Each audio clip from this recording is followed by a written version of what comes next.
coming from the criminal side of the house, going dark is turning everything off. I think in some areas, so if a vessel turns off its AIS but leaves something else on that's trackable, we either call that a grey ship or we've seen an uncooperative vessel is a type. So essentially, we track them all. In terms of how big is the problem and who's dealing with it, it's an enormous problem. Welcome to the Shoreline Maritime Risk podcast. In each episode, we'll look at real-time case studies, current events, and speak to the experts dealing with critical risks at sea. What really happens when a crisis strikes at sea?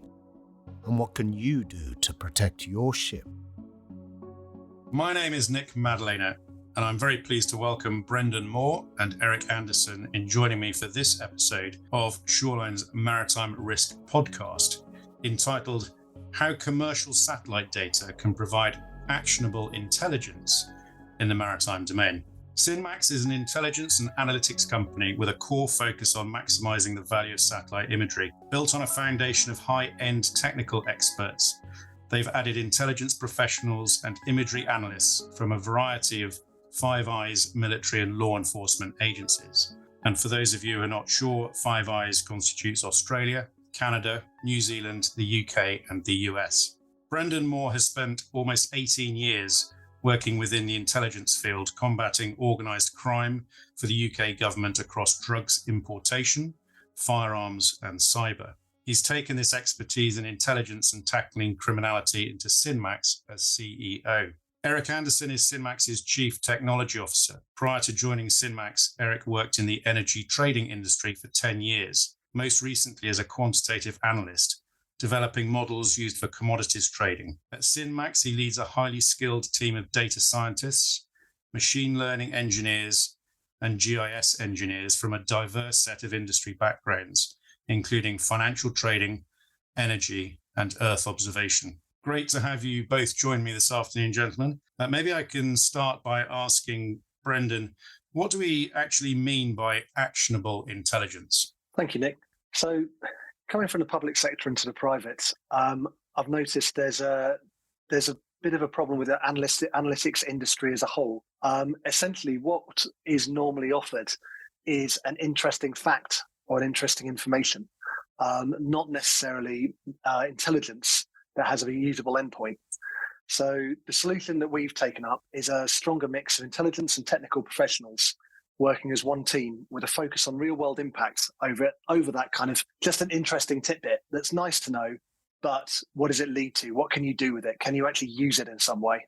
Okay, so how then is actionable intelligence actually delivered, and what difference does it make in the maritime domain, in your opinion? Okay, so intelligence fusion is always key, but our focus is primarily on the imagery side that satellites can provide. So what does it give us in terms of actionable intelligence? What does that mean? So instead of providing a customer with a prediction, it can be a really accurate AI model that's predicted something.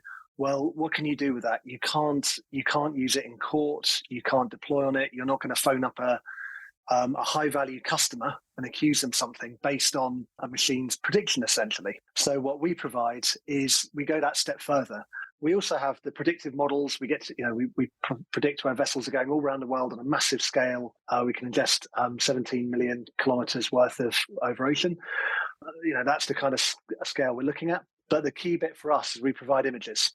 Now, the images give you something tangible, something that you can use, something you can hold up that says, no, we're not saying it was probably here. We're saying it was here. We can also, using that, essentially roll back time. So again, it's very interesting telling someone that yesterday or the day before or a week before that, something bad happened. But what can they do about that? They can't parallel. They can't evidence that because it's already happened. So our system, essentially what we try and do is we give the ability to roll back time. Because we're ingesting everything all the time, you can go backwards and look at that bad event, gather the actionable intelligence retrospectively, and use it in any way you see fit. That's very interesting. So what I'm hearing is that it's not just the so what behind the data. You're also delivering some form of tangible proof which can be relied upon. Has the available data been derived? Is it more accessible today? I mean, we're talking about satellite data, I'm guessing. Is it more accessible today than it has been in the past? Oh, absolutely. Yeah.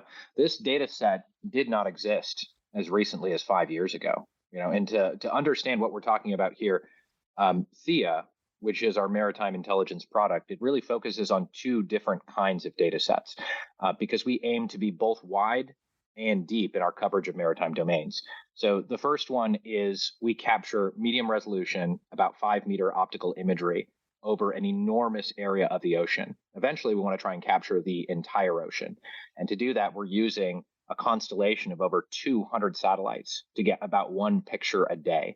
The ocean is very large, and so we use that to our advantage in the fact that we have the opportunity on a typical voyage, which can last multiple days, to capture a vessel any number of times.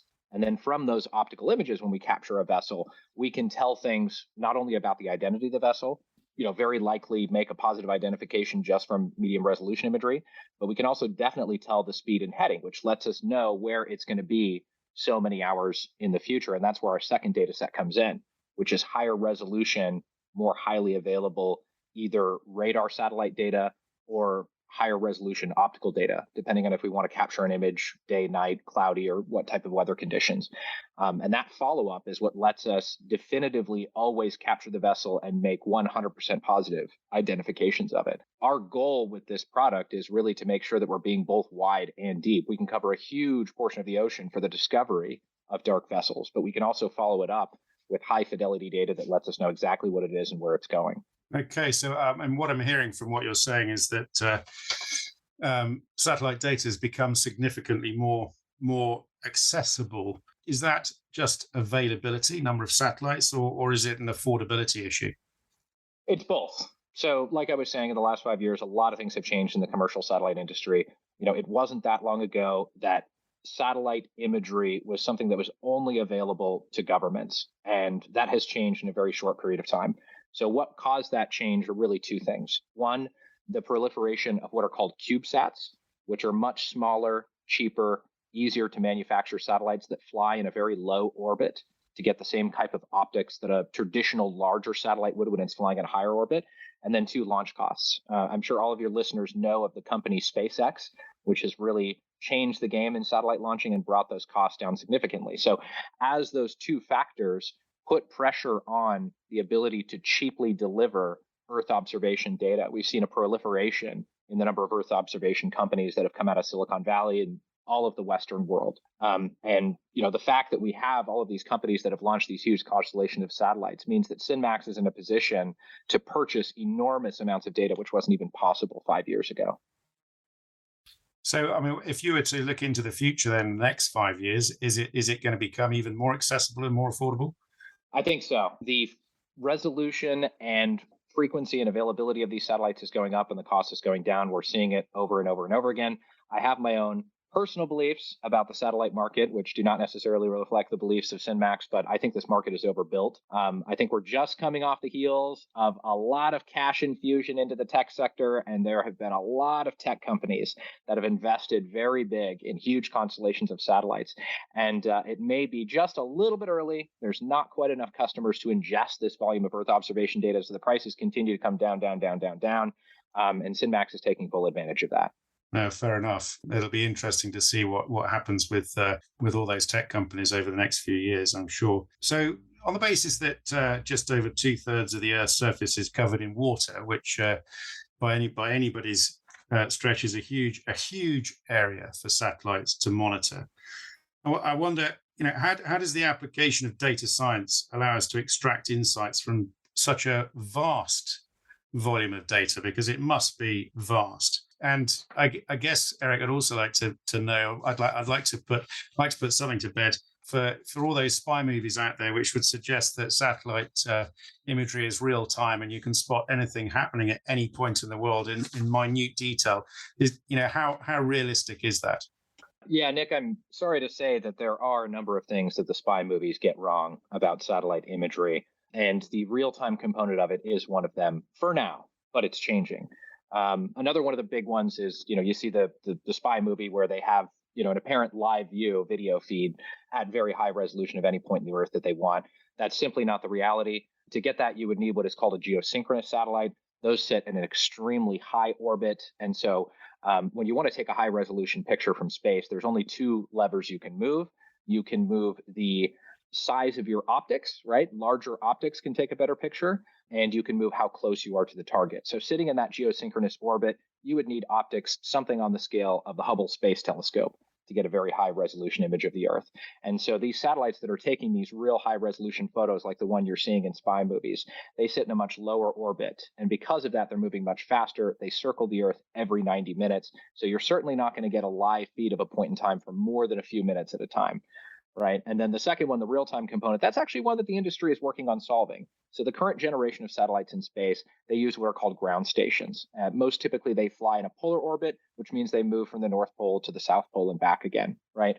And the ground stations are at the poles. And so every 45 minutes when they reach one of the poles, they can downlink information. So it is on a lag. But the good news is that the next generation of satellites that's going up right now, they are going to be using Starlink, which I'm sure your listeners are familiar with. That's, again, Elon Musk disrupting the space industry.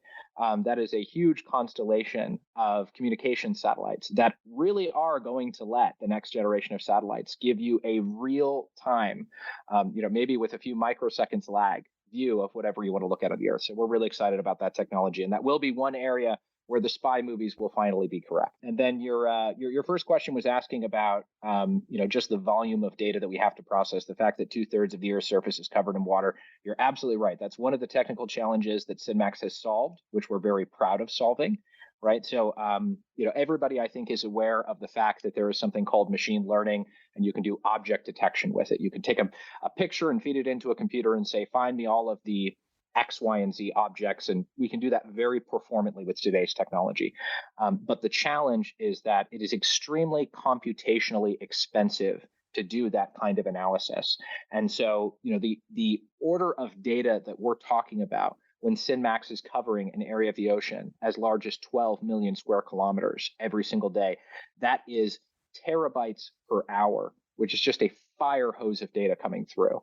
So the naive approach of simply taking these, terabytes per hour of data and feeding them into a computer to give you out, the ships, is going to be cost prohibitive. You have to use what are called GPUs, and they're extremely expensive. So the key technology advantage that Synmax has developed is that we're able to do this type of detection very reliably with more computationally efficient algorithms that we have developed, because it absolutely is like finding a needle in a haystack. Out of 100 images of the ocean, 99 of them will just be water, and one of them will contain a ship in it for any given area of the sea. So without data science, it just wouldn't be possible. No, not unless you want to look at a lot of pictures of the ocean every day. Brendan, is there anything you'd like to add to that? I'd also just mention that it's not just about seeing a ship; it's about attributing that ship. It's there's huge amounts of ocean with very few ships in them, but then just as hard, and to really support what Eric and the technical side have done, attributing, knowing what ship that is absolutely mind blowing, right? How does the computer know that? So one of our philosophies has been about, we're not looking for the algorithms to be what a lot of people called AI, but I know isn't a popular one within our company term. I think we're not looking for it to be smarter than the best possible imagery analyst, but we're looking for it to be 1 million times the best possible imagery analyst. So it's like a warehouse of imagery analysts all going through this data simultaneously.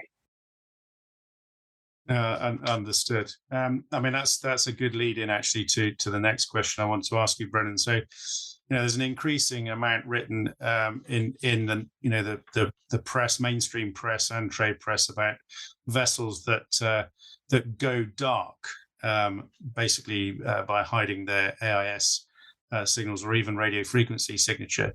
How big a deal, in your opinion, how big a deal is that in real terms? And who in the maritime domain is most interested in these vessels that go dark? Is it just government, or is it a commercial issue as well? I think, first of all, I'd like to define going dark for us, because I think it means that different things, different people. Coming from the criminal side of the house, going dark is turning everything off. I think in some areas, so if a vessel turns off its AIS that leaves something else on that's trackable, we either call that a grey ship or we've seen an uncooperative vessel is a type. So essentially, we track them all. In terms of how big is the problem and who's dealing with it, it's an enormous problem. And if it was on land, there'd be countries would be united against it, and many more billions would be spent. Because it's on the maritime domain, it's a different kettle of fish, as it were. So essentially, it is both a commercial and a government problem.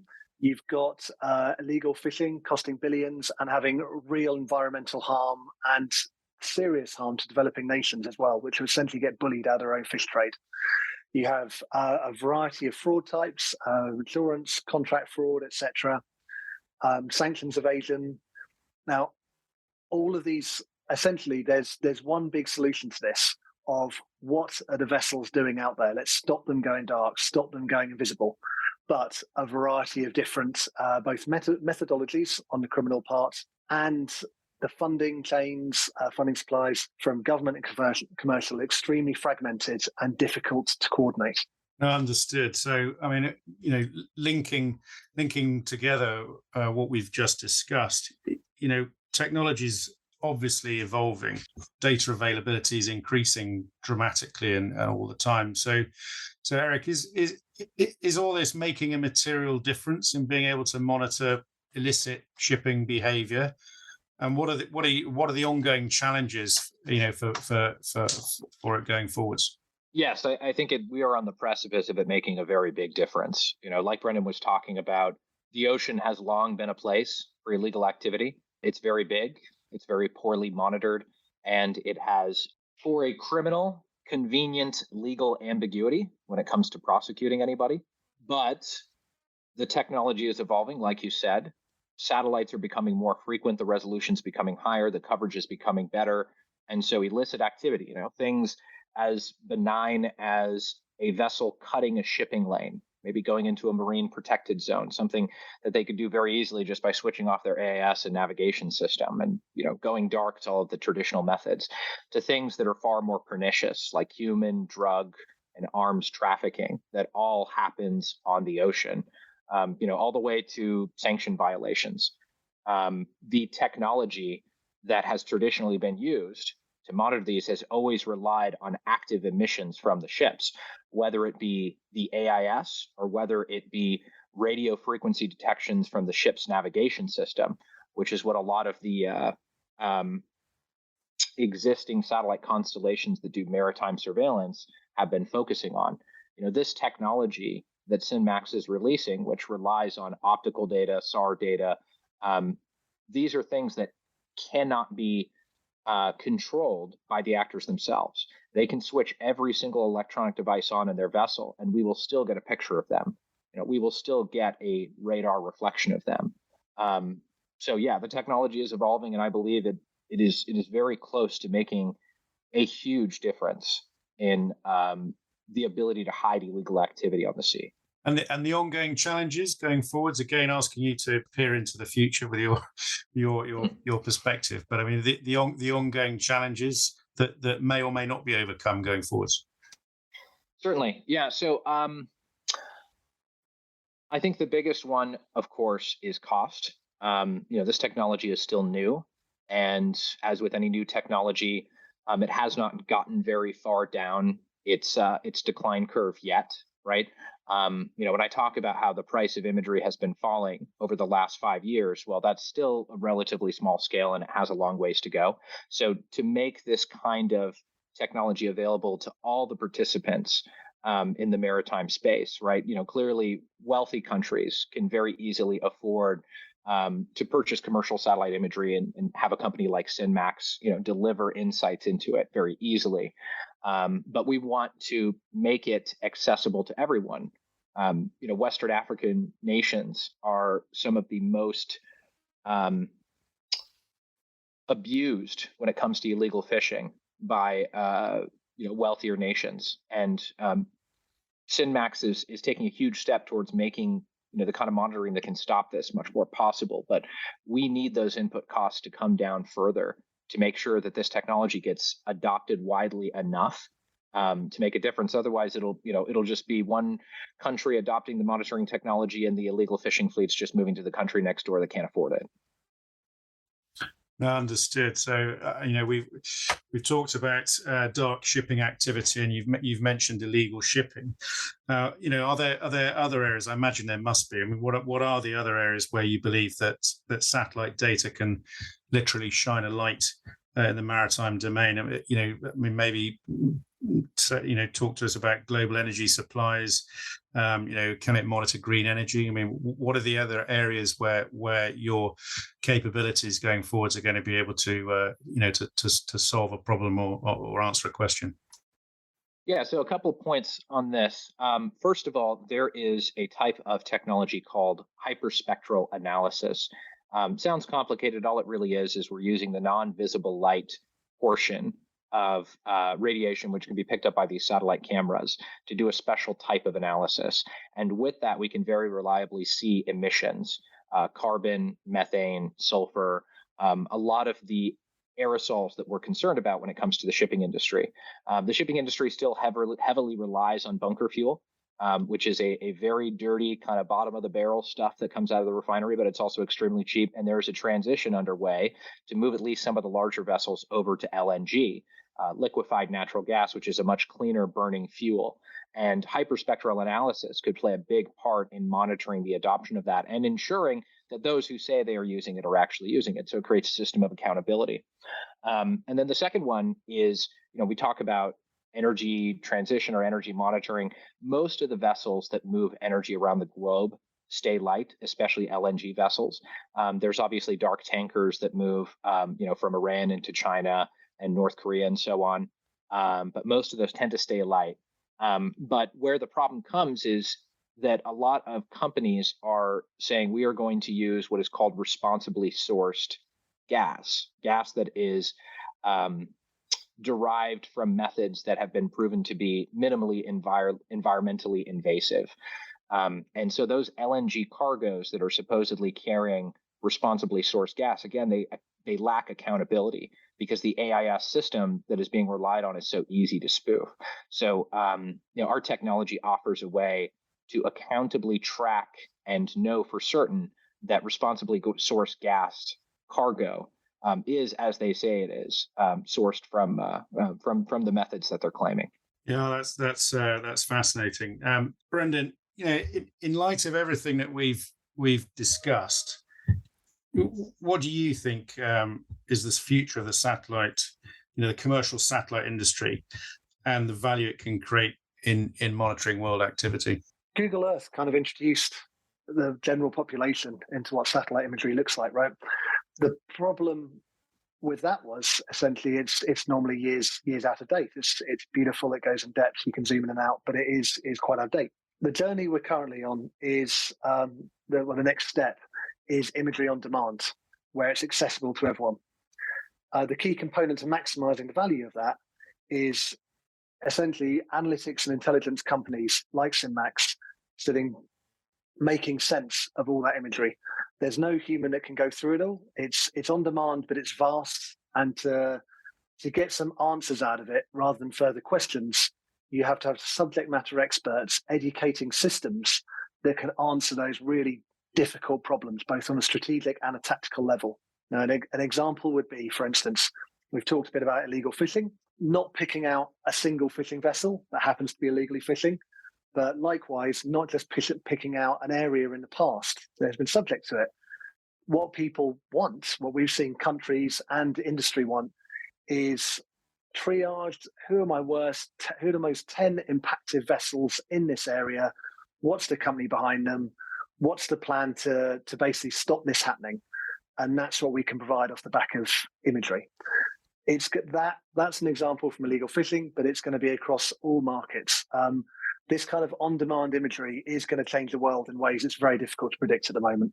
Well, that's been really interesting gentlemen, I'm going to take away a few things from our conversation today. I'm going to feel very learned when I mention hyperspectral analysis. I'll just have to hope that nobody actually asks me what it really means. But I do know from today is that that's going to have a significant impact upon monitoring green energy going forwards, emissions.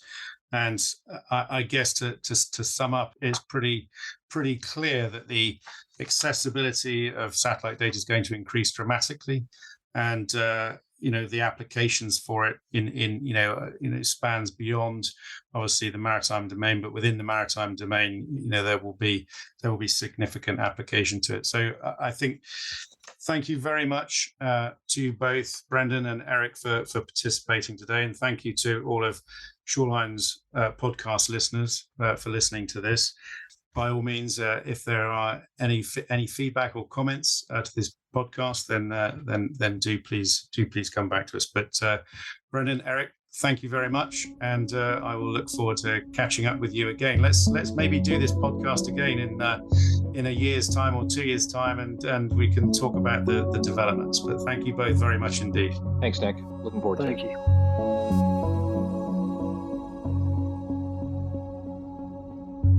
We'd like to thank the show's sponsor, Maritime Insurance Solutions Limited. The world and life at sea is changing on a daily basis. Shipping companies and owners are facing evolving threats from political risk to increased maritime cyber risk. Shoreline has the maritime insurance answers you need to make sure your company is covered when crisis strikes. Shoreline are providers of specialist maritime cybercrime and crisis response insurance policies. To learn more about these specialist covers, visit www.shoreline.bm.